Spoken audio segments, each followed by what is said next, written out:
Whoa, this is the Illusion reporting from somewhere on spaceship Earth. I'm at the El Toro Canyon trailhead here in Montecito. I'm staying with some friends of mine just up the street. So this is one of the areas that got devastated by the flood and the fires.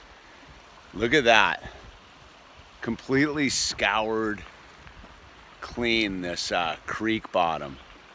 I was here, I don't know, 9 months ago maybe. Fully vegetated, completely cool shaded creek area.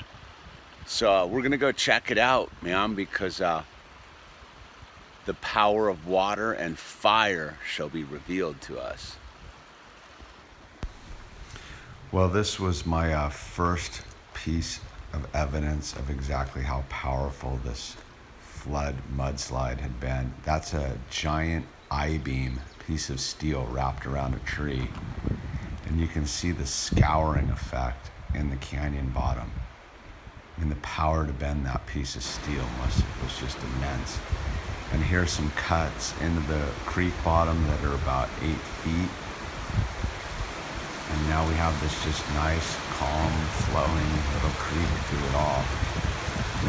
Mind-blowing how recuperative Mother Nature is. Here it is, the green has begun to return at the base of the burnt trees, and down on the creek bottom there's little green patches of life coming back to this barren landscape. Here's some flowers, and as you can see from the hard packed mud emerges little specks of green, which will eventually fill this canyon again with life. This was a bridge that was completely blown out by the creek, probably where that I-beam came from. This area right here, I've walked over this bridge that's no longer here. I mean, I don't know, I bet that's close to 20 feet down. You can see the mud and debris came over the bridge and removed this. You have to understand, this area was completely canopied when I hiked here 9 months ago. This was all under a canopy of trees. It's pretty amazing how much debris came down this creek. It was enough to swamp this bridge, remove this bridge, and take every tree it could grab with it. Amazing. I'm a big fan of clover, and the clover is in full bloom. Beautiful yellow flowers everywhere. Rebirth. And then looking up into the canyon, you can see how the canyon bottom retained life, and the hillsides are completely charred. You can see the work the firemen did to protect this one house, and see that everything above it is just burned to a moonscape. Just look at how amazingly steep all these hills are. So, way off in the distance, that's Rainbow Mountain. There's Ventura overhead, Pitus Point. Then you've got Anacapa Island in the distance. Santa Cruz Island in the distance. I think you got Hammonds down into here somewhere. There's Sandspit. Well, going back, that's Santa Rosa Island.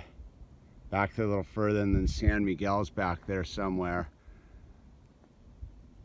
And then way off in the distance, you got Campus Point, and that's like downtown Santa Barbara right there. This is where I hiked up, and you can just see how steep and crazy these mountains are. And you can't even be surprised that all of that ended up down Just look, there's a new catch basin so they can catch when the next big rain comes down in there. But it just, the debris made its way to the ocean. Heavy duty. What a beautiful day it is here in sunny Southern California. Kind of fired up on the dream. It's good. It's like one of those moments where you're like, it's nice and calm. And you're like, okay, I'm nice and calm right now. And I'm projecting a very yin and yang reality, man. Destruction and rebirth. I think what amazes me most is how quickly the green comes back after the fires come and leveled it. And yet behind me, I don't know what's going on down in there. Fully confused. Doesn't seem like anything's going on down there.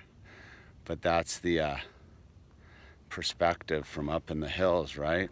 Doesn't look like anything's going on down there, but I'm sure there's all sorts of chaos and madness and all sorts of people chilling too, so I don't know. But I bet a majority of them are watching television. Kill your television, turn it off. Just put your shoes on, or don't, just go outside and go for a walk. Just go for a walk.